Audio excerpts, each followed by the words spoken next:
Hello friends. आज हम class 12th का जो पहला लेसन है विलियन केमिस्ट्री का उसको पढ़ेंगे, जो कि उस चैप्टर का नाम है विलियन।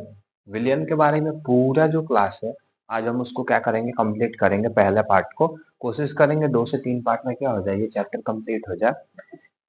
चलो, मतलब पहला टॉपिक है कि भैया विलियन होता क्या है। किसी भी चीज को इस दुनिया में देखोगे, जो हवा हम लेते हैं, जिस बैटरी का इस्तेमाल हम लोग इन्वर्टर में करते हैं, वो सारी चीजें क्या है, किसी ना किसी चीज से मिलकर बनी हुई है। ठीक वैसे ही विलयन का अगर देखोगे तो दो या दो से अधिक पदार्थ के समांगी मिश्रण को, मिश्रण कैसे होते हैं, दो, एक समांगी होते हैं, एक विषमांगी होते हैं। समांगी का मतलब क्या है, जिस जो पूरी तरीके से घुल जाए, ठीक है, उसी को क्या कहते हैं, हम विलयन कहते हैं। और इसका उदाहरण ले सकते हो कि जल में चीनी को डाल करके हिलाने पर चीनी जल में घुल जाता है, तथा चीनी और जल एक पारदर्शक समांगी मिश्रण है जो कि दिखाई देते हैं। ठीक है, पारदर्शक मतलब दिखाई देने वाला, अर्थात विलयन बन जाता है। ये चीजें देखी गई, यानी कि जब हम ले लिए, जल ले लेते हैं, जल लेने के बाद से उसमें क्या कर देते हैं, अगर चीनी डाल दिया जाता है तो जल में क्या डाला हमने, H2O में शुगर डाला है, शुगर, चीनी को। तो जो ज्यादा मात्रा में होता है, यानी कि प्लस में, और जो कम होगा उसको माइनस ले ले, तो जो ज्यादा मात्रा में होता है उसमें कम मात्रा वाला क्या हो जाएगा, घुल जाएगा। तो जो ज्यादा मात्रा में होगा उसको हम लोग क्या कहते हैं, विलायक कहते हैं, क्योंकि जो इंसान लायक होता है दहेज उसको ज्यादा मिलता है। और जो कम मात्रा में होता है वो क्या होता है, आपका विलय। जैसे कुछ विलयन ले लेते हैं, जूस अगर बना रहे हैं नींबू का और पानी का जूस, तो उसमें नींबू क्या होगा, हमारा विलय होगा, और जल क्या होगा, हमारा विलायक होगा। ठीक है, वैसे ही नमक का ले लेंगे तो सॉल्ट क्या होगा, हमारा विलय होगा, और H2O वाटर क्या होगा, हमारा विलायक होगा। जो ज्यादा मात्रा में होगा, जिस जो लायक होता है उसको दहेज ज्यादा मिलता है, वो विलायक होता है। और जो कम मात्रा में होता है उसे हम लोग क्या कहते हैं, विलय कहते हैं। और दो या दो से अधिक पदार्थों के समांगी मिश्रण, समांगी का मतलब एक समान, जो पूरी तरीके से घुल जाते हो, पारदर्शक रूप से दिखाई देते हैं, उसे हम लोग क्या कहते हैं, विलयन कहते हैं। वायु में भी अगर हम लोग देखें, ये तो चलो ठीक है भैया, हमने क्या उदाहरण पहला देखा। दूसरे उदाहरण को पकड़ोगे तो गैसों का भी क्या होता है, मिश्रण होता है। जैसा कि हम लोग जो हवा ब्रेथ करते हैं, हमको पता है, हम लोग सांस लेते हैं तो क्या लेते हैं, केवल ऑक्सीजन लेते हैं। छोड़ते क्या है, CO2 छोड़ते हैं। हमको पता है हीलियम गैस भी होती है, जो उसके अलावा नियॉन गैस होती है, क्रिप्टॉन होती है, जेनॉन होती है, उसके अलावा नाइट्रोजन होता है, हाइड्रोजन होता है। मतलब एयर जो है, एटमॉस्फेयर है, बहुत सारे गैसों का क्या है, मिक्सचर है। तो वो भी क्या है, मिश्रण है। और इस मिश्रण को ही हम लोग क्या कहते हैं, विलयन कहते हैं। और जिस हवा को हम लेते हैं उसमें केवल और केवल ऑक्सीजन नहीं होते, उसमें पर्यावरण में, हमारे वायुमंडल में, एटमॉस्फेयर में जो लेयर बना हुआ है वो क्या है, उसमें बहुत सारी गैसेस होती है, जिसमें नाइट्रोजन की मात्रा क्या होती है, सबसे ज्यादा होती है। तो इस चीज को ध्यान में रखिएगा कि वाकई में विलयन क्या होते हैं और उसके उदाहरण क्या है, ताकि आप लोग क्या कर पाएंगे, पूरी तरीके से समझ पाएंगे कि हम समझाना क्या चाहते हैं। इसमें अगर विलायक को देखोगे और विलय देखोगे, ये विलय और विलायक को मिलाकर के ही हम लोग का क्या बनता है, विलयन बनता है। इन दोनों को मिलाकर के ही क्या बनेगा, हमारा विलयन बनता है। जैसे एक एक लोगों से मिलकर के परिवार बनता है ना, ठीक वैसे ही विलय और विलायक से मिलकर के क्या बनता है, विलयन बनता है। विलय क्या होता है, विलय का वह घटक जो विलीन हो जाता है, मतलब उसमें पूरी तरीके से नींबू है, चीनी है, नमक है, घुल जाता है, वही घुलता है, जो उसी को हम लोग क्या कहते हैं, उसे विलय कहते हैं। जैसे कि जल में नमक का घुलने पर जल में विलीन हो जाता है, अर्थात घुल जाता है, तब नमक विलय घटक होते हैं। और ये भी याद रखिएगा, अगर जल है, जल में हमने सॉल्ट को डाला है, सॉल्ट को यानी NaCl और H2O में, ये चीज ध्यान रखिएगा कि अगर वो पूरी तरीका से घुल जाता है तो उसे हम क्या कहते हैं, टर्नो विलयन कहते हैं। यानी कि वो क्या हो चुका है, पूरी तरीका से घुल चुका है और एकदम दिखाई ना दे। ठीक है, उससे ज्यादा अब क्या कर सकते हैं, उसमें हम लोग नहीं घोल सकते हैं। उसके अलावा अगर देखोगे विलायक क्या होते हैं, तो विलायक वो होता है, विलयन का वह घटक जिसमें विलय घुलता है, जिसमें घुलता है। जैसे नमक को हम लोग क्या कर देंगे, पानी में घोलेंगे तो पानी में घुल रहा है, चीनी को पानी में घोलेंगे तो पानी में घुल रहा है। तो उसी चीज को हमको, जिस चीज में वो घुलता है वो घटक अधिक मात्रा में होता है, उसे हम क्या कहते हैं, विलायक कहते हैं।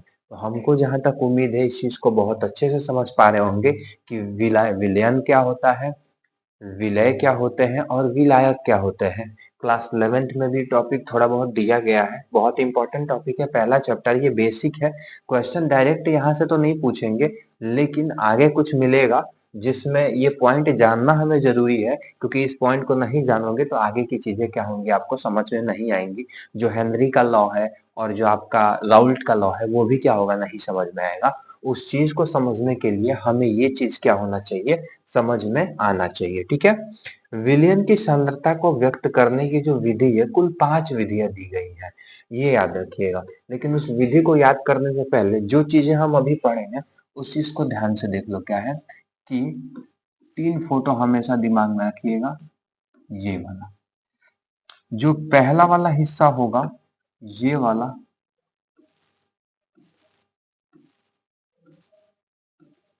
इसको हम क्या कहेंगे, H2O। दूसरे वाले हिस्से को अगर हम पकड़ेंगे,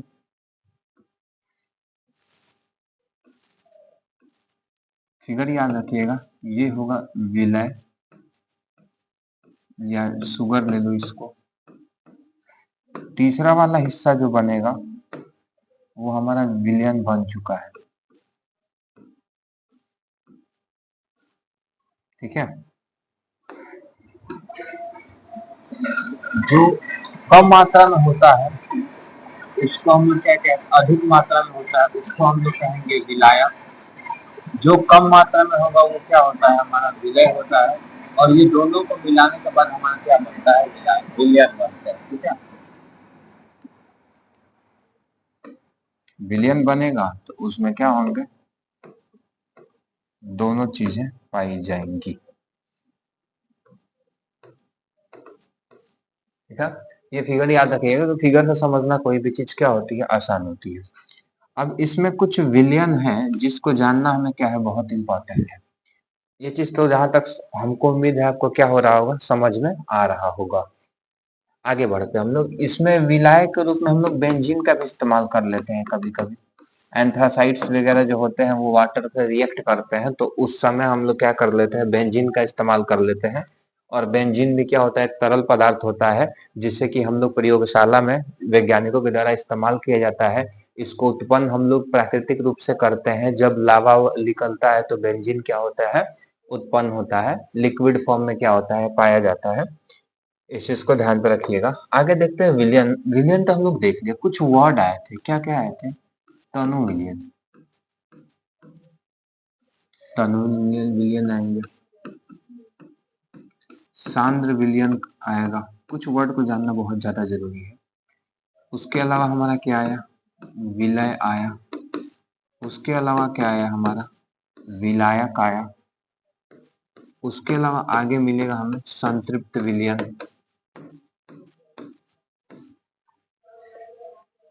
तो हो गया आदर्श अनादर्श, तो वो तो राउल्ट के नियम के बाद हमको मिलेगा। लेकिन ये कुछ वर्ड थे जो अभी हम लोग को क्या हुए हैं, मिले हैं। देखिए तनु विलियन क्या होगा, देखो जब नमक को हम लोग डालें, नमक को हम डालें, संतृप्त आए तो असंतृप्त भी आएगा।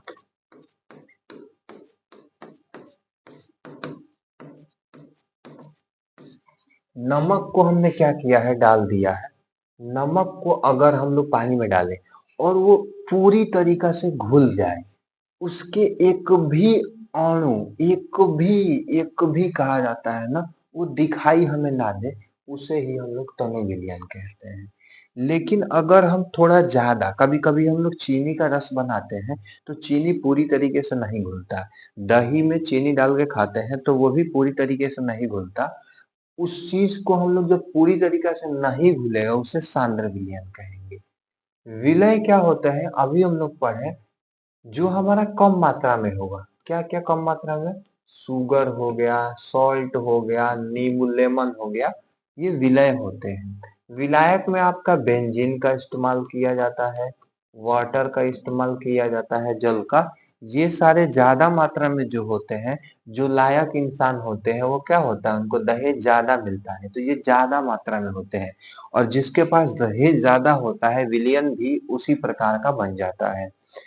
उस चीज को समझने के लिए थोड़ा ध्यान से देखना, क्या समझने की जरूरत होगी कि अगर मान लो हम ले लेते हैं क्या, जल। जल ज्यादा मात्रा में, चीनी कम मात्रा में हमने लिया, तो विलयन जो होगा जलीय विलयन होगा। लेकिन इस बार क्या कर ले, जल को अगर हम लोग कम ले लें और चीनी को क्या कर ले, ज्यादा ले लें, तो वो ठोस विलयन हो जाएगा। वो अवस्था ही क्या हो जाएगी, बदल जाएगी। जो ज्यादा मात्रा में रहेगा, विलयन भी वही रूप क्या कर लेता है, धारण कर लेता है। दुनिया इंटरेस्ट पे टिकी है, जहां ब्याज मिलेगा हम वही जाएंगे। तो जब ज्यादा पानी था तो जलीय विलयन हो गया, ज्यादा अगर चीनी हो गया तो ठोसीय विलयन क्या हो जाता है, हो जाता है। उसके अलावा अगर देखोगे विलायक क्या होते हैं, तो विलायक अभी हम समझा दिए। संतृप्त और असंतृप्त क्या मतलब समझो। संतृप्त का मतलब समझो संतुष्ट। जैसे कि मान लो मैं गया कहीं शादी में खाने के लिए और हमको 4 मिठाइयाँ मिली और खा करके हम क्या है, असंतुष्ट है कि हमें और चाहिए। और एक लड़का है जो मेरे साथ गया, वो एक मिठाई खाया, उससे वो संतुष्ट हो गया। उसको मैं जबरदस्ती भी अगर दे रहा हूँ तो जबरदस्ती भी वो क्या कर रहा है, नहीं ले रहा है। इसका मतलब क्या है, वो अपने खाने से वो क्या है, संतुष्ट है। और एक इंसान जो संतुष्ट नहीं है, तो जो संतुष्ट होगा वो अब मिठाई नहीं लेगा। तो जो संतृप्त विलयन होगा, इसमें अब मिठाई का मतलब क्या है, विलय को नहीं डाल सकते। अगर अब डालोगे तो वो घुलेगा ही नहीं, अगर अब हम डालेंगे तो वो घुलेगा ही नहीं। वही संतृप्त विलयन होते हैं। असंतृप्त विलयन कौन सा विलयन होता है, ये असंतृप्त है, असंतुष्ट आदमी है। एक मिठाई दिए तो भी खा लिया, दोबारा दोगे तो भी खा लेगा, 3 बार दोगे तो भी खा लेगा, लास्ट में जाते टाइम दो तो भी खा लेगा। ये संतुष्ट ही नहीं है। तो संतुष्ट नहीं है, इसका मतलब क्या होगा, विलय हम उसमें और ज्यादा क्या कर सकते हैं, डाल सकते हैं, जोड़ सकते हैं, जिससे उसकी सांद्रता क्या हो जाएगी, बढ़ जाएगी। तो वो क्या होता है, असंतृप्त विलयन होते हैं। ये कुछ विलयन के शब्द हैं जो इस चैप्टर में आएंगे, जिसको हमें समझने की क्या होगी, बहुत ज्यादा जरूरत पड़ेगी। इसलिए इन चीजों को मैंने क्या किया है, पहले ही समझा दिया। अब हम लोग क्या करते हैं, चैप्टर को पढ़ने चलते हैं। चैप्टर को अगर पढ़ा जाए, ध्यान से देखो, तो जो चीजें पढ़ चुके हैं उसके आगे बढ़ते हैं। कि विलयन की सांद्रता को व्यक्त करना। विलयन की सांद्रता का मतलब है कि उसमें कितना ज्यादा विलय डाला गया है, कितना ज्यादा मात्रा में विलय को डाला गया है, उसे ही विलयन की सांद्रता कहते हैं। सांद्रता को द्रव्यमान प्रतिशत में माप दे देते हैं, आयतन प्रतिशत होता है, उसके अलावा पीपीएम होता है यानी कि पार्ट्स पर मिलियन होता है। उसके अलावा जो आते हैं, तीसरा के अलावा संतृप्त विलयन आ जाएगा। उसके बाद नहीं, ये 3 पार्ट्स बहुत इंपॉर्टेंट है, इसको देख लेना क्या क्या है। पहला क्या है, द्रव्यमान प्रतिशत। द्रव्यमान प्रतिशत का मतलब क्या है कि द्रव्यमान प्रतिशत से हम सांद्रता को क्या कर सकते हैं, व्यक्त कर सकते हैं। तो द्रव्यमान आया तो केजी आएगा ही आएगा। तो 100 ग्राम विलयन में उपस्थित विलय पदार्थ, तो 3 तो आराम से वो बना लो। ये क्या होता है, ज्यादा मात्रा में तो जल वाला हिस्सा है। दूसरा वाला अगर ले लेंगे तो ये वाला क्या है, विलय वाला हिस्सा है। तीसरा वाला अगर ले लेंगे तो वो क्या बनेगा, हमारा विलयन वाला हिस्सा है। यानी कि इसमें हमारा दोनों का मिक्सचर मिलेगा। आपका विलय भी मिलेगा और आपका विलायक भी क्या होगा, मिलेगा। यानी कि अब समझने वाली जो बात है वो क्या है, ध्यान से देखो। वो समझने वाली बात ये रह गई है, वो समझने वाली बात क्या हो गई है, ये रह गई है कि जो हमारा एक 100 ग्राम विलयन में, ये 100 ग्राम का क्या है विलयन में, इसमें जो उपस्थित विलय के पदार्थ हैं, इसको कितने ग्राम विलय के पदार्थ की मात्रा को विलयन के द्रव्यमान प्रतिशत कहते हैं। मतलब कि उस विलयन में कितना विलय डाला गया है, उस चीज को अगर हम लोग निकाल रहे हैं तो उसी को हम लोग द्रव्यमान प्रतिशत कहते हैं। तो जो हमें, जैसे ध्यान से देखो, मान लो 100 नंबर पेपर में आते हैं, हमने तो मैथ्स में जो परसेंटेज निकालना सीखे थे, 100 में 70 आया तो बताओ कितना प्रतिशत आया। तो हम क्या करते थे, कुल नंबर को नीचे 100 लिख देते थे, जो आया ऊपर गुणे 100 लिख देते थे, ऐसा ही ना प्रतिशत निकालते थे। ठीक वैसे ही देखो ध्यान से, ये क्या है हमारा विलयन, यानी कि जो विलयन कुल है, विलयन क्या है कुल है, उसको हम नीचे रखेंगे विलयन का भार, और जो विलय का भार है कहाँ रहेगा, ऊपर रहेगा। तो हमें पता चल जाएगा कि कुल विलयन में कितना प्रतिशत विलय डाला गया है और कितना प्रतिशत इस विलय को डाला गया है। इसी को हम लोग क्या कहते हैं, द्रव्यमान प्रतिशत कहते हैं।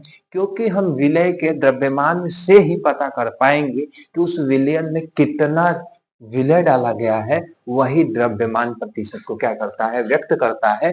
द्रव्यमान तो निकाल लिए, प्रतिशत निकालने के लिए हम लोग कितने से गुणा करते हैं, हमेशा 100 से। इसलिए इस फॉर्मूले को हम लोग क्या करेंगे, 100 से मल्टीप्लाई कर देंगे। तो ध्यान से देखा जाए, इस फॉर्मूले को तो कागज पे समझ सकते हो, अब ध्यान से देखा जाए द्रव्यमान प्रतिशत क्या होता है, तो निकलता है कि द्रव्यमान प्रतिशत को निकालने के लिए विलय के भार को ऊपर रखेंगे, विलय के भार को ऊपर रखेंगे, और विलयन का जो भार होता है उसको कहाँ रखेंगे, नीचे रखेंगे। और प्रतिशत निकालने के लिए विलयन का कुल भार हमेशा नीचे होता है, प्रतिशत निकालने के लिए 100 से क्या कर देंगे, गुणा कर देंगे। इस 100 से गुणा करने पे हमें द्रव्यमान प्रतिशत क्या हो जाएगा, प्राप्त हो जाएगा।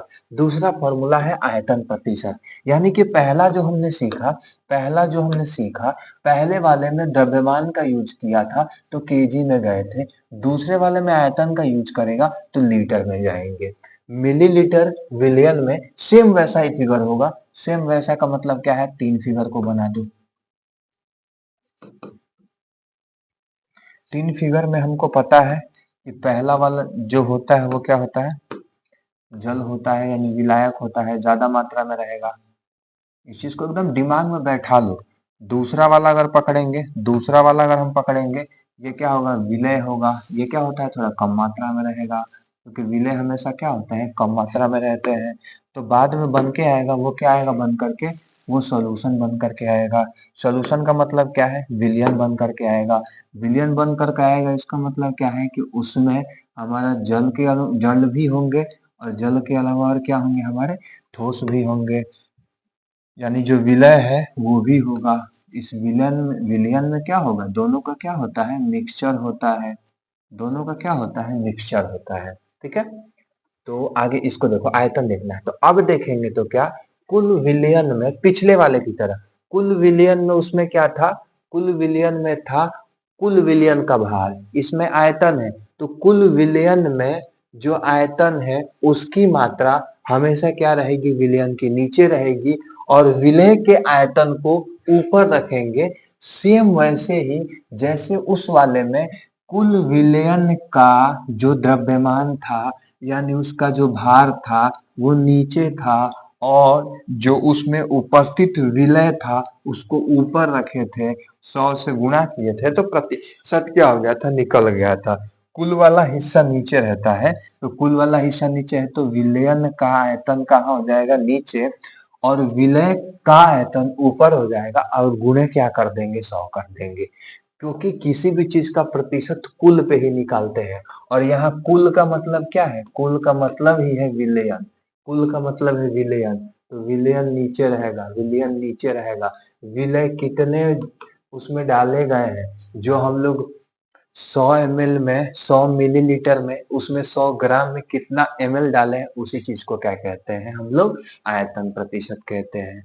इसमें पीपीएम आएगा, और मोलरता और मोललता आएगा। मोलरता को केजी में, मोललता को लीटर में, सेम ऐसे ही क्या करते हैं हम लोग, मापते हैं, बस दोनों में थोड़ा सा डिफरेंस होता है, थोड़ा सा अंतर होता है। हमको उम्मीद है कि ये दोनों फॉर्मूले आपको बहुत अच्छे से और आसानी से समझ में आए होंगे। एक बार और देख लो, दोनों फॉर्मूले जो थे वो क्या बता रहे थे। पहला वाला जो फॉर्मूला था वो क्या था, विलय का भार बटा में विलयन हमेशा जो रहता है कहाँ रहेगा, नीचे रहेगा भार, और गुणे क्या हो जाएगा 100%। निकालने के लिए किसी भी संख्या में 100 से गुणा कर देते हैं।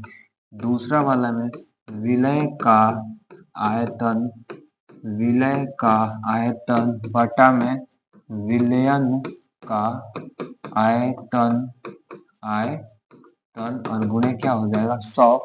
इसी चीज को हम लोग क्या कहते हैं, इसी चीज को हम लोग क्या कहते हैं, ऊपर वाले को कहते हैं द्रव्यमान प्रतिशत और नीचे वाले को क्या कहते हैं, आयतन प्रतिशत।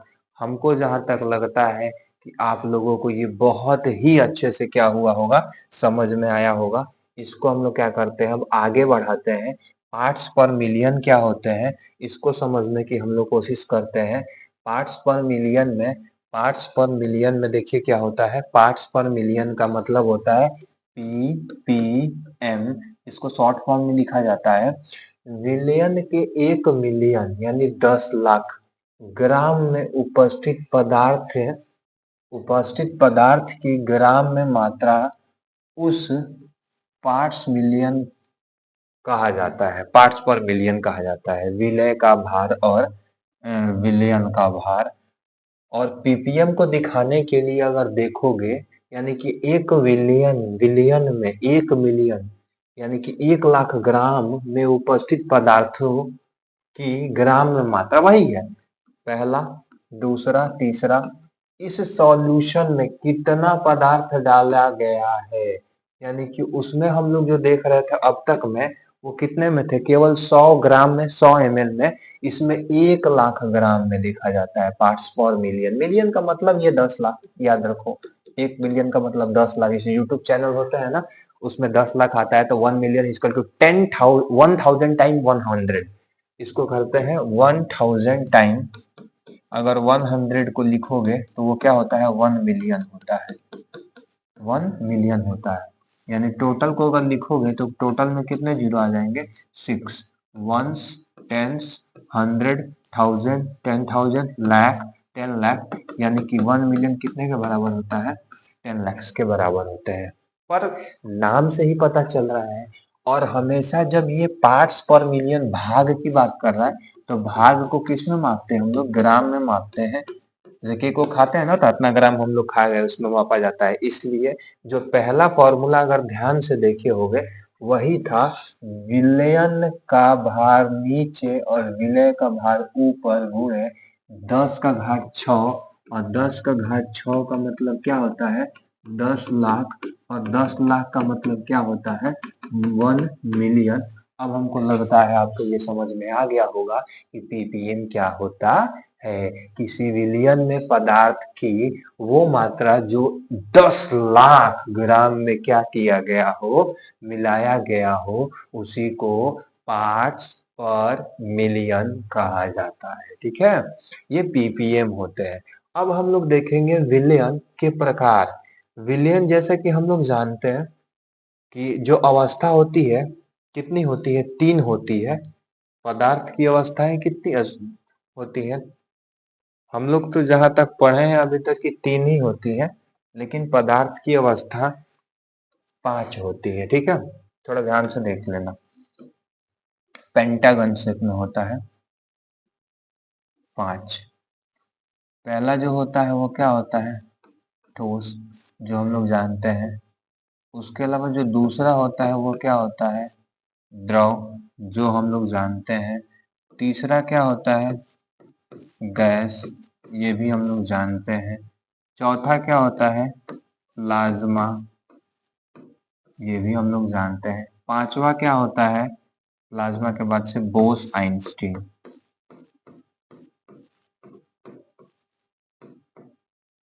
Bose Einstein sorry.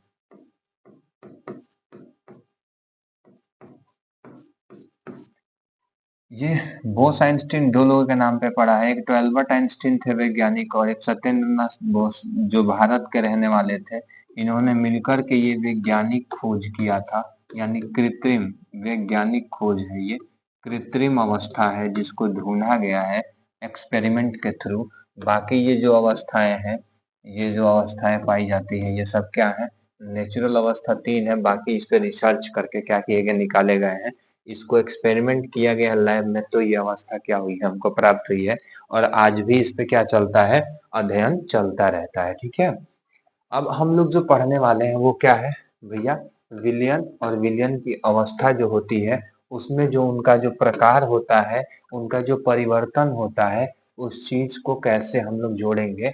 जैसे कि हम लोग पकड़ लेते हैं पहले, तीनों तरफ विलायक में क्या रहेगा, ठोस रहेगा। विलायक जब भी ये वर्ड आ जाए, आपके दिमाग में एक चीज याद रखना, वो फिगर क्या हो जाना चाहिए, आ जाना चाहिए, जो इसके पहले हम बनवाए हैं। वो फिगर क्या है, ध्यान से देख लो। पहला, फिर एक छोटा सा, और दोनों को मिला करके विलयन वाला। ये हमारा विलायक है ज्यादा मात्रा में, ये कम मात्रा में विलयन है, और ये दोनों मिला दिया गया है, तो ये क्या है हमारा, सॉरी विलय है तो वो विलयन है। ठीक है। तो इस चीज को निश्चित कर दो, यानी ये ठोस ले लिया हमने। क्या ले लिया है, हमने ठोस ले लिया। अगर हमने ठोस ले लिया है, अगर हमने क्या किया है, ठोस ले लिया है, तो ठोस को ठोस के साथ मिलाओ, ठोस को द्रव के साथ मिलाओ, और इसी ठोस को क्या कर दो, गैस के साथ मिला दो। ध्यान से देखोगे, अगर इस चीज को मिला दिया जाए, अगर इस चीज को क्या कर दिया जाए, मिला दिया जाए, तो क्या निकल करके आएगा, ध्यान से देख लो। ठोस को ठोस के साथ, सोना चांदी तो देखे होगे ना, सोना चांदी।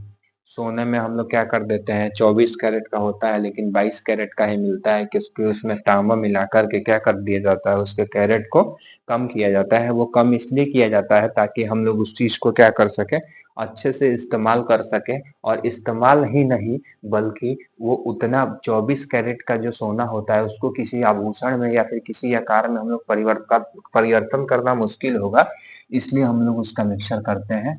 जैसे ब्रॉन्ज भी होता है, कॉपर और जिंक से मिलकर के बना होता है कांस्य, वो भी ठोस ठोस का ही क्या होता है, मिश्रण होता है, मिला के बना होता है। जैसे कि तांबा और शीशे को क्या किया जाए, अगर मिला दिया जाता है तांबा और शीशे को, यानी कॉपर को और लीड को, तो ठोस ठोस का विलयन होता है। लेकिन वही ठोस को अगर द्रव के साथ देखा जाए, जिसे पारा होता है, Hg जिसे हम लोग कहते हैं, मरकरी, ये द्रव अवस्था में पाया जाता है, एकमात्र ऐसा धातु है। और उसके अलावा अगर देखोगे, सोडियम के साथ उसको अगर मिला दिया जाए, सोडियम को हम लोग क्या कहते हैं, Na के साथ में, तो उसका क्या बनता है, अमलगम बनता है। जो चीनों को मिला करके हम लोग क्या करते हैं, अमलगम बनाते हैं। उसके अलावा अगर देखोगे गैस के साथ ठोस का, तो वो कैसे होता है, पैलेडियम पे अधिशोषित हाइड्रोजन जो होता है, पैलेडियम में अधिशोषित हाइड्रोजन को जो मिलाया जाता है, उस चीज को हम लोग क्या कहते हैं, ठोस और गैस का विलयन कहते हैं। ठीक है, ठोस और किसका विलयन कहते हैं, गैस का। पैलेडियम में अवशोषित हाइड्रोजन, याद रखिएगा ये चीजें ध्यान से। उसके अलावा अगर हम लोग देखेंगे, द्रव अवस्था क्या होती है, द्रव अवस्था को ध्यान से समझो। ठीक है, एक मिनट रुक जाओ। देखो, जब पैलेडियम को डाला जाता है तो अधिशोषित हाइड्रोजन को करता है, यानी उसको क्या कर देता है, ग्रहण कर लेता है। और आगे अगर देखेंगे हम लोग, तो द्रव विलयन में क्या आएंगे, ठोस का द्रव के साथ, द्रव का द्रव के साथ, गैस का गैस के साथ। यही जो द्रव का नियम दिए थे, वही हमारे किसने दिया था, राउल्ट ने दिया था, द्रव वाला नियम। और द्रव का गैस का जो नियम था, वो किसने दिया था, हमारा हेनरी ने दिया था। यही दो नियम थे बहुत ज्यादा इंपॉर्टेंट। जैसे ठोस को अगर देखा जाए जल में, तो जल में घुला ग्लूकोज होता है, ठोस डाल दिया गया, चीनी को डाल देते हैं, वो भी हमको देखने को मिलता है। द्रव में द्रव, जैसे नींबू में नींबू है, उसमें हम लोग ले जा करके डाल देते हैं, तो भी क्या होता है, द्रव। अल्कोहल, जल में अल्कोहल का जो हम लोग पीते हैं, उसका इस्तेमाल करते हैं द्रव में, द्रव। डॉक्टर आता है इंजेक्शन लगाने, तो 2 गो लिक्विड लाता है, उसको भी घोलने के लिए उसे निकाल के एगो मारता है, पच से मिला देता है। पानी वानी चढ़ता है तो भी हम लोग देखते हैं द्रव का विलयन। गैस का द्रव में तो जानते ही हो भैया, भैया जो द्रव है उसमें ऑक्सीजन घुला हुआ है, तो वायु में घुला ऑक्सीजन क्या होता है, गैस, और द्रव का क्या होता है, विलयन होता है। वैसे ही गैस का ठोस के साथ, गैस का द्रव के साथ, और गैस का गैस के साथ जो विलयन होता है, जैसे हम पकड़ ले आयोडीन का वायु का विलयन, आयोडीन का वायु का, आयोडीन क्या होता है हमारा, आयोडीन हमारा ठोस अवस्था में होता है, वो जाकर के वायु में क्या हो जाता है, मिल जाता है। तो वो जो मिलियन होता है, विलयन, उस विलयन को हम लोग क्या कहते हैं, ठोस और गैस का विलयन कहते हैं। वायु में जल वाष्प, वायु में जल वाष्प, तो वायु में, वायु गैस है, उसमें जल का वाष्प क्या हो जाता है, मिल जाता है, उससे द्रव का हम लोग गैसीय विलयन कहते हैं। जो वाष्पीकरण होता है उसमें हम निश्चित चीज को क्या करते हैं, देखते हैं कि वे कैसे जल गैस में बन जाता है, ये परिवर्तित होता रहता है। और गैस, गैस में देखोगे तो हम लोग जानते ही हैं कि हमारे पर्यावरण में उपस्थित जितने भी गैस हैं, वो गैस एक दूसरे के साथ क्या करते हैं, मिले हुए हैं। कार्बन देखो, कार्बन देखो कैसे मिला हुआ है, ध्यान से समझोगे तो। हम लोग क्या करते हैं, कोयले को जला दिया, कोयला है, कोयला, कोयला जो होता है वो कार्बन का बना होता है। कार्बन ऐसे तो हर चीज में होता है। ऑक्सीजन था मौजूद, क्या हो गया, जल गया, क्या बन गया, CO2, कार्बन डाइऑक्साइड गैस बन गया। यानी दोनों का क्या हो जाता है, मिक्सचर बन जाता है, ठीक है। तो ये जो हमारा विलयन होता है उसको हम लोग क्या कहते हैं, गैस का गैस के साथ विलयन कहते हैं। यानी तीनों भाई के तीन तीन बच्चे, और तीनों का जो संबंध था उस चीज को हमने क्या किया है, बहुत आसानी से समझने की कोशिश की है। थोड़ा सा आप लोग को नया क्या लगा होगा, पैलेडियम में नाइट्रोजन का जो होता है अवशोषित कर लेना, अधिशोषित कर लेना, ये नया आपको मिला होगा। उसके अलावा तो हमको लगता है कि आप बहुत ज्यादा नया नहीं मिला। एक आयोडीन में जल का क्या होता है घुलना, थोड़ा सा अजीब और नया है। बाकी जो है हम लोग अपने आए दिन के दिनों में क्या किए हैं, इस चीज को देखे हुए हैं, ये सारी चीजें कैसे क्या होती है, घुलती है। अमलगम जो होता है पारा और सोडियम का क्या होता है, मिलकर बना होता है।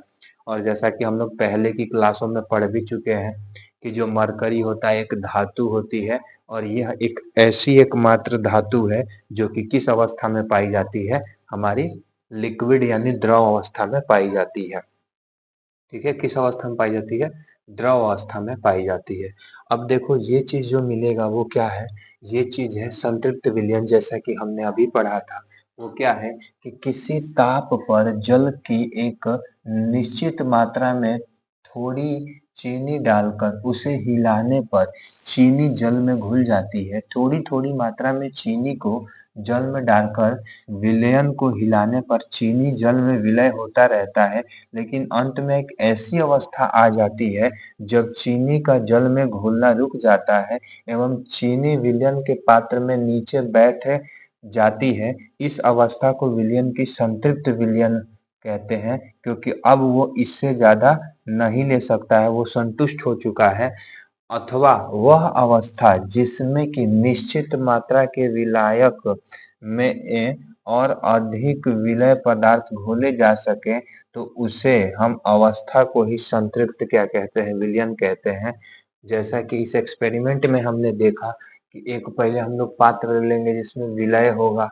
विलय क्या होता है हम लोग को पता है, जो जल होता है, तो जल में अभी शुरू में क्या होंगे, इतने गैप देखने को मिलेंगे। इस गैप में हमने क्या किया है, छोटे छोटे चीनी को डाल दिए। तो जो गैप था, चीनी के अणु आए और उस चीज को क्या कर दिए, भर दिए। उस चीज को भरते गए, फिर भरा, अब क्या किया, और इसमें डाल दिया गया चीनी। अब ये और डाल दिया गया, और डाल दिया गया, और डाल दिया गया, तो ये भी क्या हो गए, घुल गए। लेकिन एक समय ऐसा आया कि अब उसके बाद से घुल नहीं रहा है, चीनी नीचे जाकर के क्या होने लगा, बैठने लगा। तो यही जो अवस्था होती है इसी को हम लोग क्या कहते हैं, संतृप्त विलयन की स्थिति कही जाती है। इसे ही हम लोग क्या कहते हैं, संतृप्त विलयन कहते हैं। उस अवस्था को हम लोग एक ऐसा बिंदु देख सकते हैं, एक ऐसा बिंदु आता है जहां से अब वो घुलना क्या हो जाता है, बंद हो जाता है। उसी चीज को हम लोग क्या कहते हैं, संतृप्त विलयन कहते हैं। उसी चीज को हम लोग क्या कहेंगे, संतृप्त विलयन कहते हैं। ठीक है, आगे अगर देखेंगे, तथा विलायक और विलय अधिक घोले जा सकते हैं, उसे ही हम संतृप्त विलयन कहते हैं। इस परिभाषा को एक बार और देख सकते हो, वह अवस्था जिसमें निश्चित मात्रा के विलायक में विलायक यानी जल को निश्चित कर दो, विलय को घोले जा सकते हैं और ज्यादा विलय घोल सकते हो, उसी अवस्था को हम लोग विलयन की क्या कहते हैं, संतृप्ति विलयन कहते हैं। बने विलयन को उस अवस्था में जो विलयन बना होता है जहां से अब वो संतुष्ट हो चुका है, अब नहीं लेगा, उसे ही संतृप्त विलयन कहते हैं। तथा वह विलयन जिसमें उसी ताप पर और अधिक विलय घोले जा सके, तो उस प्रकार के विलयन को असंतृप्त विलयन। अब क्या कह रहे हैं, तापमान वही है लेकिन उसमें और ज्यादा विलयन को विलय को डाल दो और घुलता जाता घुलता जाता घुलता जाता हो, तो वो जो होता है असंतुष्ट है, वो अपने खाने से संतुष्ट नहीं है, उसमें और ज्यादा घोल सकते हैं, इसी को क्या कहते हैं, असंतृप्त विलयन कहते हैं। और इस चीज को हम बहुत अच्छे से पहले ही क्या कर चुके हैं, समझा चुके हैं। प्रसारण, प्रसारण तो आप सुने ही होगे, देखे होगे, चना वगैरह हम लोग खाते हैं, जो लाशें होती हैं पानी में, चना का फूलना, किशमिश का फूलना, उसके अलावा हम लोग प्याज जो खाते हैं उसमें करकराहट कम हो जाती है। ये सब का कारण होता क्या है, क्योंकि जितने भी चीजें होती हैं उनके बीच में एक झिल्ली पाई जाती है। आप प्याज खाओगे, प्याज को निकालोगे तो झिल्ली नुमा स्ट्रक्चर दिखाई दिया देता है, उसको हम लोग अर्ध परागम्य झिल्ली कहते हैं। उससे क्या होता है ना कि उससे जो हमारे पानी के अणु होते हैं उससे क्या हो जाते हैं, पार कर जाते हैं। तो कुछ तो ऐसे होते हैं जिसमें बाहर से अणु अंदर की तरफ जाएंगे, बाहर से अणु अंदर की तरफ जाते हैं, जल जो विलायक होता है अंदर जा पाता है, जैसे प्याज में। तो प्याज में जब जा पाता है तो इसकी जो कचराहट होती है, जो कचर कचर करता है, वो क्या हो जाता है, खत्म हो जाता है, एकदम मुलायम हो जाता है। इसीलिए सलाद को कहा जाता है पहले काट करके नमक वमक मत डालिए, नहीं तो क्या हो जाता है, खराब हो जाता है। दूसरी परिस्थिति ऐसी आती है कि जो होता है वो बाहर की तरफ क्या कर देगा, निकलता है, जिसके चलते देखे होंगे ना, किशमिश को अगर पानी में डाला जाता है तो क्या होता है, फूल जाता है। जो लाशें होती है मानव की, अगर हम लोग जल में डाल देते हैं तो वो भी फूल जाती है। जो चना होता है वो भी क्या हो जाता है, फूल जाता है। ये सब किससे कारण होता है, यही चीज हम लोग क्या करने वाले हैं, पढ़ने वाले हैं। देखो क्या है, विलायक के अणुओं का अर्थ परागम्य झिल्ली में, वही परागम्य झिल्ली जिससे वो क्या होता है, पार होता है, से होकर है। शुद्ध विलायक में विलयन की ओर प्रवाह प्रसारण कहलाता है। शुद्ध शुद्ध विलायक से विलयन की ओर, शुद्ध विलायक से विलयन की ओर जो निकलता है उसी को क्या कहते हैं हम लोग, प्रसारण कहते हैं। इसको देख लो ध्यान से, एक फिगर को समझ लोगे, यही होता है अर्धपरागम्य झिल्ली। इसको विलायक ले लो, इसको क्या ले लेते हैं हम लोग, विलयन ले लेते हैं। वो क्या कह रहा है, शुद्ध विलायक से विलयन की ओर, शुद्ध विलायक से विलयन की ओर, यानी कम सांद्रता से अधिक सांद्रता की ओर। वैसे कम पैसा वाले से अधिक पैसा वालों से दोस्ती क्या होने लगती है ना। कम पैसे वालों के पास कौन रहता है, जिसके पास अधिक पैसा है, अधिक सांद्रता है, उसकी तरफ क्या होता है, प्रवाह देखने को मिलता है। जैसे कि विलायक से जाकर के विलयन की अवस्था में प्रवेश कर जाना, इसी चीज को हम लोग क्या कहते हैं, प्रसारण कहते हैं। इस अवस्था को ही प्रसारण कही जाती है। अर्धपरागम्य झिल्ली क्या होती है, देख लीजिए क्या होता है। और वे झिल्लियां जिनसे केवल विलायक के अणु का, विलायक जो इधर से उधर तिर जा रहा था ना, प्रवाह होता है, अर्थात इनमें से केवल विलायक के अणु आर पार निकल सकते हैं, विलय पदार्थों के अणुओं का प्रवाह नहीं होता। अर्धपरागम्य झिल्ली वही कहाई जाती है, क्योंकि विलय पदार्थ इसमें से क्या होते हैं, नहीं पार कर पाते हैं, विलय पदार्थ नहीं पार कर पाते हैं। इसके ही इस्तेमाल से ही हम लोग क्या कहते हैं, नमक निकाला जाता है समुद्र के पानी से, और क्या किया जाता है, विलीकरण किया जाता है। क्योंकि उसमें विलीकरण क्यों हो पाता है, क्योंकि ये विलायक ले लिया जाता है, बीच में एक प्लेट लगी होती है अर्धपरागम्य झिल्ली की, और इसमें से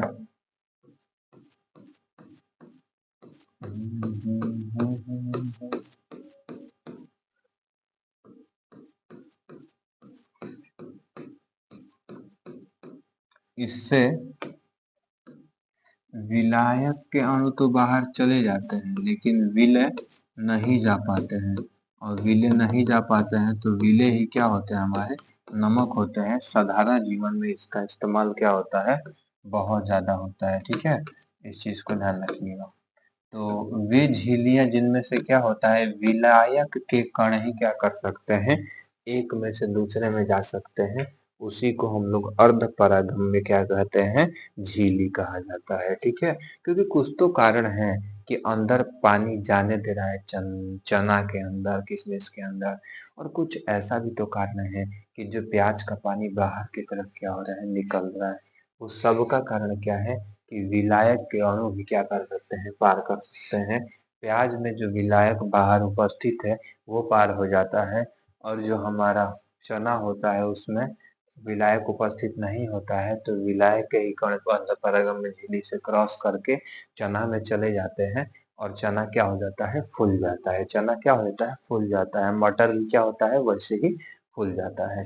प्रसारण दाब क्या होता है जो ये गति है, जो ये गति है उस पे कुछ बाहर से बल लगा करके और उसकी स्थिति को जो बदला जाता है, और उस स्थिति को बदलने के लिए जिस बल का इस्तेमाल किया जाता है उसे ही हम लोग क्या कहते हैं दाब कहते हैं।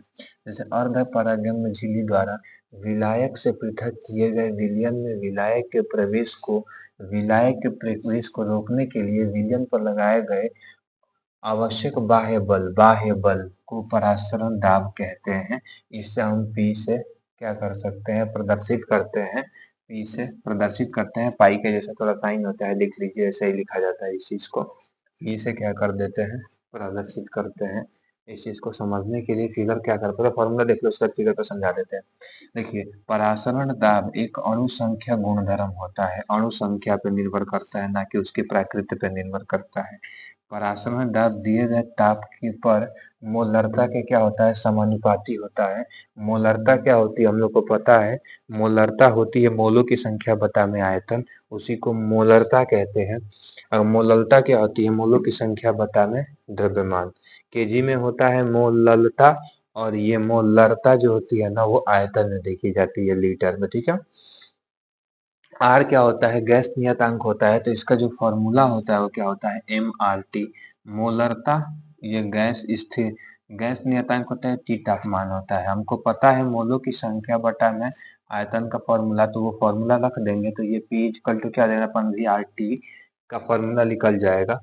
और आगे इस फॉर्मूले को और थोड़ा सा बढ़ाना चाहें हम लोग तो हम लोग को पता है पर मोलों की संख्या का फॉर्मूला अणु भार बटा में क्या होता है भार बटा में अणु भार। तो भार को हम लोग डब्ल्यू से लिखते हैं, अणु भार को क्या लिखते हैं एम। तो यहाँ पे हम लोग जो फॉर्मूला था उसकी जगह पे डब्ल्यू अपन एम का क्या कर सकते हैं इस्तेमाल। तो डब्ल्यू आर टी बटा में क्या हो जाएगा एम भी। डब्ल्यू क्या है भार गुणे जो गैस नियतांक के गुणे तापमान है बटा में अणु भार गुणे आयतन। यही क्या होगा डब्ल्यू विलेय का भार है और एम क्या है विलेय का अणु भार है। विलेय का भार डब्ल्यू है और एम विलेय के क्या है अणु भार है। ये चीजें ध्यान में रखना, ये चीज आप क्या कर सकते हो बहुत आसानी से समझ सकते हो। थोड़ा सा ये परासरण दाब को समझ लो क्योंकि परासरण दाब इम्पोर्टेंट है। ये हो गया हमारा।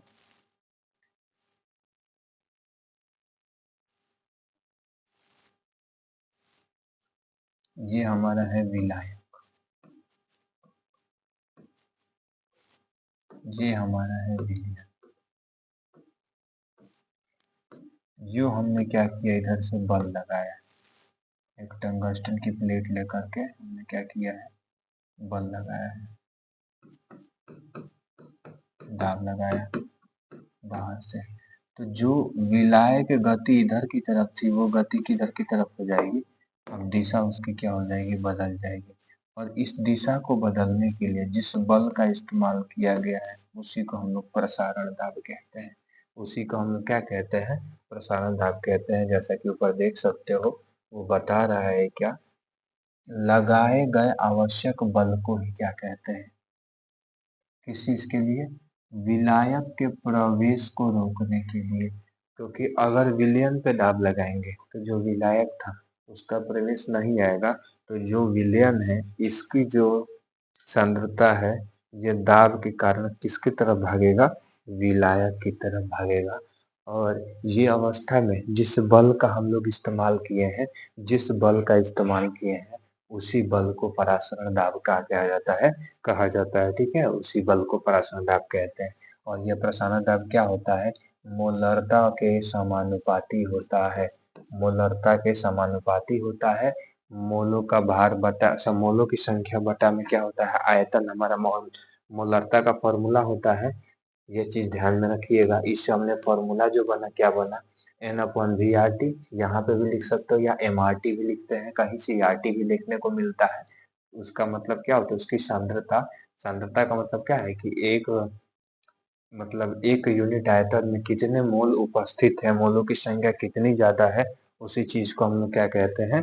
मोलों की संख्या। इस फॉर्मूले को हम लोग कई जगह ऐसे भी देखने को मिलता है, CRT। उससे आप घबराइएगा मत, क्वेश्चन वही है। मोलरता को दिखाने के लिए उसका इस्तेमाल किया जाता है, क्योंकि सांद्रता को दिखाने के लिए हम लोग 5 तरीका अपनाते हैं। क्या क्या होता है 5 तरीका? थोड़ा ध्यान से देख लीजिएगा। कुछ तरीकों को तो ऊपर हम लोग देख चुके हैं, कुछ आगे मिलेंगे। पहला जो हमने पढ़ा था वो क्या था? द्रव्यमान प्रतिशत। दूसरा क्या था? आयतन प्रतिशत। तीसरा क्या था? ppm यानी पार्ट्स पर मिलियन। चौथा क्या होता है? मोलरता। पांचवा क्या होता है? मोलरता। यानी कि 5 अवस्थाएं होती हैं जिससे कि हम लोग क्या करते हैं? सांद्रता को देखते हैं। तो हमको लगता है प्रसारण प्रसारण दाब आपको समझ में आ गया होगा। कुछ इसके जैविक महत्व हैं, अपने जीवन में इसका इस्तेमाल कुछ जगहों पर देखे हमने। कहा? पौधे और जीव जंतुओं का शरीर अनेक संख्यक कोशिकाओं से क्या होता है? मिलकर के बना होता है। ये तो हम लोग को पता है, क्योंकि हमारे शरीर की जो इकाई होती है वो क्या होती है? वो होती है कोशिका। कोशिकाओं से मिलकर बना होगा। कोशिका में भी परागम झिल्ली देखने को मिलेगा। और सभी कोशिकाओं में एक द्रव क्या होता है? भरा होता है, जिसे कोशिका द्रव क्या कहते हैं? हम लोग कहते हैं। वर्ड समझने वाला क्या है नया? कोशिका द्रव क्या होता है, ठीक है? ये नया वर्ड है। पढ़ने का तरीका भी सीखना बाबू, कैसे पढ़ा जाता है।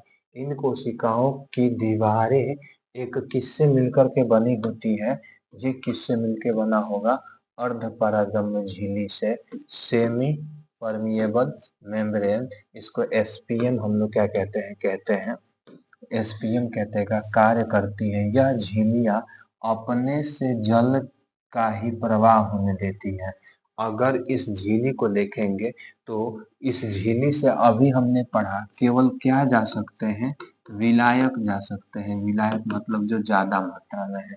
तो जल को ही क्या कर सकती है? ये जाने देती है अर्धपरागम्य झिल्ली। और उसमें उपस्थित क्या होते हैं? हमारे प्रोटीन होते हैं, एंजाइम होते हैं, आदि को रोक लेती है। यानी कोशिका में प्रोटीन और एंजाइम का प्रवेश नहीं होता है, केवल और केवल विलायक यानी कि जल का ही प्रवेश होता है। क्यों? क्योंकि हमने अभी पढ़ा है प्रसारण दाब में कि कम सांद्रता से अधिक सांद्रता के तरफ क्या होता है? इसका प्रवाह देखने को मिलता है अर्धपरागम्य झिल्ली से। अर्थात जल का अर्थात जल का अर्थात जल का भूमि से पौधे की जड़ें क्या करती हैं? अर्थात जल का भूमि से पौधे की जड़ों में और फिर पौधे जड़ों से पौधों के तनों में प्रवाह प्रसारण के कारण ही होता है। क्योंकि हम पढ़ चुके हैं अर्धपरागम्य झिल्ली से केवल जल ही क्या हो सकता है? एक जगह से दूसरी जगह प्रवाह कर सकता है। यानी कि इस वाले टॉपिक में हमने क्या देखा? जो प्रकाश संश्लेषण की प्रक्रिया होती है, प्रकाश संश्लेषण की प्रक्रिया होती है, जिसमें सूर्य की उपस्थिति में सूर्य की रोशनी पेड़ों पे पड़ती है और जो हम लोग उसको जल दिए होते हैं, उस जल को क्या करती है? वो जड़ में जाता है और जड़ में जाने के बाद कोशिकाओं से उसकी मुलाकात होती है। कोशिका एक ट्रेन की तरह काम करती है। वो कहती है हम केवल पैसेंजर को लेके जाएंगे, मुर्दों को लेके नहीं जाते। तो वो पैसेंजर क्या है? हमारे पैसेंजर ही तो हमारे जल हैं, विलायक हैं, जिसको बैठा ली और लेके चली जाती है पूरा तना में। जाइलम के थ्रू पूरा क्या हो जाता है? फैल जाता है। और इस तरीके से क्या होता है, पौधों में जल पूरे पौधों में क्या होता है, फैल पाता है। और इस जल का फैलना पूरे पौधों में किसके कारण से होता है, तो वो प्रसारण दाब के कारण होता है। ऑस्मोटिक प्रेशर इसे कहते हैं हम लोग, जिसको कि किया जाता है किसकी मदद से, तो अर्ध परागम्य झिल्ली की मदद से। ये अर्ध परागम्य झिल्ली कहाँ पाई जाती है, अर्ध परागम्य झिल्ली जो पाई जाती है वो हमारे शरीर में पाई जाती है। हमारा शरीर में कोशिका से मिलके बना है। पेड़ों पौधे जो होते हैं वो भी कोशिका से मिलके बने होते हैं। और जो अर्ध परागम्य झिल्ली होती है ये कोशिकाओं में उपस्थित होती है। और इस कोशिका में उपस्थित के कारण ही हमारा ये प्रकाश संश्लेषण प्रक्रिया होता है। और हम लोग क्या हो जाते हैं, देखे होंगे ना कि गंगा जी में लोगों की लाशें फूल जाती हैं, क्योंकि हमारी कोशिका में जो बाहर द्रव स्थित है जल, वो अंदर जा पाता है। क्यों जा पाता है, क्योंकि बाहर का जल ही जो है ना वही क्या करता है, अर्ध परागम्य झिल्ली से पार हो पाता है। इसके अलावा कोई और चीज नहीं हो पाती है, ना तो प्रोटीन हो पाएगी ना ही एंजाइम हो पाएंगे, जिसके कारण जल का प्रवाह हमारे शरीर के अंदर होता है और हमारा शरीर क्या हो जाता है, फूल जाता है। ऐसा चने के साथ भी होता है, ऐसा मटर के साथ भी क्या होता है देखने को मिलता है, ऐसा प्याज के साथ देखने को मिलता है। उसकी कचकचराहट क्या हो जाती है, कम हो जाती है। करेला को बनाने से पहले अगर पानी में रख दिया जाता है तो उसके साथ भी होता है। पानी जो होता है अंदर क्या कर जाता है, अर्ध परागम्य झिल्ली से प्रवेश कर जाता है। और उस प्रवेश के कारण ही उसकी जो कड़वाहट होती है वो कम हो जाती है। ठीक है, ये चीजें देखने को क्या होता है, हमें मिलता है। और ये अर्धपरागम्य झिल्ली के कारण ही क्या होता है, सारी चीजें होती है। अब प्रसारण दाब के भी कुछ नियम थे, जो 3 नियम आए। जो पहला नियम था, प्रसारण दाब के 3 नियम में पहला था बॉयल वॉन टाउ नियम, दूसरा चार्ल्स वॉन टाउ नियम, तीसरा एवोगैड्रो वॉन टाउ नियम। अब तीनों नियम को क्या कर लेते हैं, थोड़ा समझ लेते हैं कि ये नियम क्या कहते हैं। पहला नियम है कि इस नियम के अनुसार स्थिर ताप पर किसी तनु विलयन का मतलब समझ, पूरी तरीके से घुला होगा, का जो प्रसारण दाब होता है ना, वो विलयन की सांद्रता के क्या होता है, समानुपाती होता है। यानी कि प्रसारण दाब विलय के सांद्रता के समानुपाती होगा। यानी फॉर्मूला क्या निकलेगा, P = P V। और यहाँ पे देखो 1/T तापमान के क्या होती है, व्युत्क्रमानुपाती होती है। अगर ताप बढ़ाएंगे तो उसमें प्रसारण दाब क्या हो जाता है, कम हो जाता है, क्योंकि मोल आपस में गति करने लगते हैं। तो सांद्रता किसकी अधिक है ये जान पाना थोड़ा मुश्किल होता है, इसलिए ये प्रॉब्लम देखने को मिलती है। तो यहाँ से जो फॉर्मूला निकलता है P = PV, के क्या होता है हमारा, नियतांक होता है। के क्या होता है हमारा, नियतांक होता है। और समानुपाती होती है किसके, सांद्रता के, सांद्रता के क्या होगी, समानुपाती होगी। ये पहला नियम बोला, किसने बोला था, बॉयल ने। दूसरा नियम इसमें वही है, स्थिर सांद्रता पर किसी तनु विलयन का परासरण दाब परम ताप के क्या होगा, समानुपाती होगा। इस बार क्या हो जाएगा, के टी, यानी तापमान के समानुपाती होगा। के यहाँ पे क्या है, नियतांक है। के क्या है हमारा, नियतांक है। पहला बोला ताप को स्थिर रखो, दूसरे ने कहा सांद्रता को स्थिर रखो। पहले ने कहा तलुविलियन है, दूसरे ने भी कहा तलुविलियन है। पहले ने कहा परासर दाब अनुक्रमानुपाती होगा किसके, सांद्रता के, क्योंकि ताप को स्थिर रखे थे, इसमें स्थिर रखे है सांद्रता को, तो ताप के का होगा, समानुपाती होगा। एक दूसरे से ही क्या कर दिए थे इन्होंने, विपरीत लिया था नियम को। दोनों नियम को ध्यान से देख लो। पहले वाले में कहा गया परासरण दाब जो होता है, अगर हमने क्या किया, ताप को स्थिर कर दिया जाए, स्थिर कर दिया जाए, स्थिर कर दिया जाए, और उसमें तनु विलयन होगा, तनु विलयन होगा, तो उसमें प्रसारण दाब जो होगा वो समानुपाती होता है। प्रसारण दाब समानुपाती होता है सांद्रता के। और दूसरे में सांद्रता को हमने क्या किया, स्थिर कर दिया है, तो उसमें तनु विलयन का प्रसारण दाब परम ताप के क्या हो जाता है, अनुक्रमानुपाती हो जाता है या समानुपाती हो जाता है। यानी कि चार्ल्स ने और वॉयल ने कुछ एक दूसरे से मिलता जुलता ही नियम दिया था। तो भैया एक तो हुआ कि हमने स्थिर रखा ताप को एक जगह, सांद्रता को। अब तीसरी चीज क्या बच गई? कुछ नहीं बची। एवोगेद्रो आया, वो कहता है भैया दोनों को बराबर कर दो। क्यों? क्योंकि सांद्रता को भी स्थिर कर दो, ताप पर समान कर दो, और विलयन के आयतन को भी क्या कर दो? समान कर दो। तो उसका जो मिलेगा हमें परासरण दाब, वो भी क्या होगा? समान होगा। इस नियम के अनुसार यदि दो तीन गुण तनु विलयन या फिर प्रसारण दाब समान है, तो विलयन के समान आयतनों में विलय के मोलों की संख्या भी क्या हो जाती है? समान हो जाती है। यानी विलयन के समान आयतन में विलय के मोलों की जो संख्या होती है, विलय जो कम मात्रा में होता है, वो समान हो जाता है। ये तीसरे नियम में क्या कहा गया है? कहा गया है। ठीक है, इसको किसमें कहा गया है? तीसरे नियम में कहा गया है। अब आगे अगर देखें हम लोग आगे वाले में, तो आगे वाले में हम लोग क्या देखेंगे? एवोगैड्रो हवान्थाउ का नियम समझ लिए हम लोग। अल्प और अति प्रसारी क्या होते हैं, इस चीज को देख लेते हैं। अल्प मतलब कम और अति मतलब अधिक। पराशरी विलयन का मतलब होता है वही, पराशरण से कोई संबंधित विचलन देखने को मिलता है। अल्प होगा तो कम होगा, और अति होगा तो ज्यादा होगा। दो विलयन को हम लोग क्या कर लेते हैं? पकड़ लेते हैं। दो विलयन में एक विलयन का परासरण दाब दूसरे विलयन के परासरण दाब से अगर कम या ज्यादा होता है, तो अगर कम होगा तो अल्प पराशरी विलयन है, अधिक होगा तो अति पराशरी विलयन है। तो जिस विलयन का परासरण दाब अधिक होता है उसे अति पराशरी विलयन कहते हैं, और जिस विलयन का परासरण दाब कम होता है उसे अल्प पराशरी विलयन कहा जाता है। ठीक है, बहुत आसान है। परासरण और विसरण में अंतर अगर देखेंगे, तो परासरण का अर्थ पारगम्य झिल्ली का होना आवश्यक होगा, जिससे कि विलायक का गति और प्रवाह विलयन की तरफ हो सके। जबकि विसरण में ये अर्धपरागम्य झिल्ली नहीं पाई जाती है, आवश्यक नहीं होता है। परासरण में केवल द्रव अवस्था में होता है, केवल द्रव अवस्था में होता है। लेकिन विसरण जो हो जाएगा आपका द्रव में, ठोस में और गैस, तीनों अवस्थाओं में देखने को मिलता है। परासरण में केवल विलायक के अणु गति करते हैं, यानी जल गति करेगा। विसरण में आप देखोगे तो विलायक के विलय के दोनों के अणु क्या करते हैं? गति करते हैं। अगर दोनों में देखा जाए अंतर, तो परासरण विसरण में क्या है?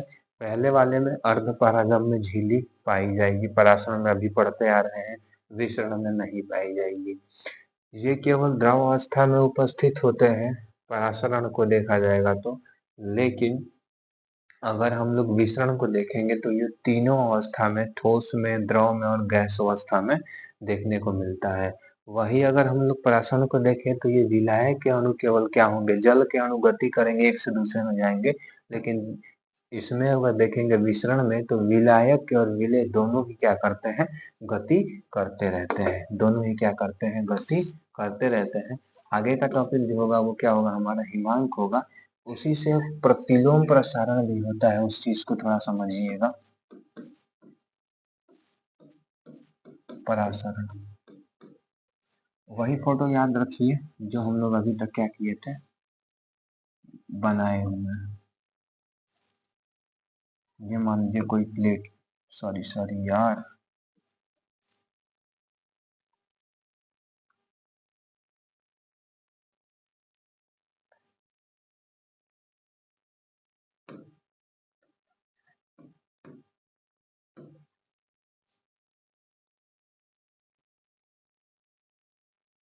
ये समझ लो, समझ लीजिए समुंदर का क्या है? जल है। इसमें एक प्लेट रखाया गया है जो अर्धपरागम्य झिल्ली है। ये क्या करती है अर्धपरागम्य झिल्ली? केवल विलायक, विलायक को पार होने देगी। और इधर हमारे हैं, इधर हमारे हैं खाली कंटेनर रखा गया है, जिसमें से क्या होगा? ये जो विलय होंगे, ये क्या होंगे? इसमें से पार हो जाएंगे। क्यों? क्योंकि विलाय के कण क्रॉस हो जाते हैं अर्धपरागम्य झिल्ली से, और ये सारे किस में आ जाएंगे? इसमें आ जाएंगे। और यहाँ से एक बना दिया जाएगा टोटी, जहाँ से वाटर क्या हो जाएगा, बाहर निकलेगा। और इसमें जो बचा वाला हिस्सा रहेगा, जो बचा वाला हिस्सा कुछ तो बाहर निकल जाएंगे, जो नीचे बैठता जाएगा, जो नीचे बैठता जाएगा ये वाला, ये क्या होता है, हमारा नमक होता है। क्या होता है, नमक होता है। इसी को हम लोग क्या कहते हैं, विलीकरण कहते हैं। और इसी से हम लोग क्या कहते हैं, समुद्र के जल से नमक का पृथक्करण करते हैं। क्या करते हैं, नमक का पृथक्करण कहते हैं। हमको लगता है ड्राइंग को अगर आप समझ लोगे तो आप काफी ज्यादा चीजों को समझ लोगे और अपने से क्या कर सकते हो, इस चीज को कर सकते हो। ठीक है, हमको लगता है कि यहाँ तक आप लोगों को बहुत अच्छे से चीजों को क्या होगा, समझ में आया होगा। नहीं तो दोबारा देख लीजिए।